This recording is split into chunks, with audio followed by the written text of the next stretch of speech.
গুরু, তোমাকে কেউ সাথ দেবে না দেবে, তুমি নিজেকে সাথ দাও আর নিজের লেগে কাজ করো, বুঝলে? গুরু, তোমাকে কেউ সাথ দেবে না দেবে, তুমি নিজেকে সাথ দাও আর নিজের লেগে কাজ করো, বুঝলে? কি গুরু, ঠিক তো? ঠিক থাকতে হবে।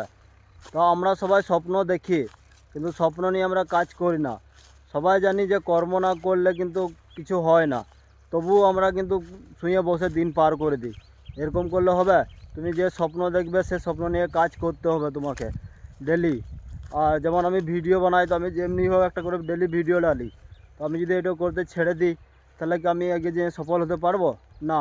তো তোমরাও সেরকম, যে কাজ করছো সে কাজ নিয়ে তোমাকে ডেলি করতে হবে, কাজ করেই যেতে হবে প্রপারলি। আর লোক যা বলছে বলুকা, নিজের কাজের উপরে ধ্যান দিতে হবে আর নিজেকে কাজ আগের চেয়ে বেশি প্রুভ করতে হবে। আমি খুব বেশি বলতে পারি না, তবুও চেষ্টা করছি যাতে আগের চেয়ে খানিক বেশি ভালো হয়।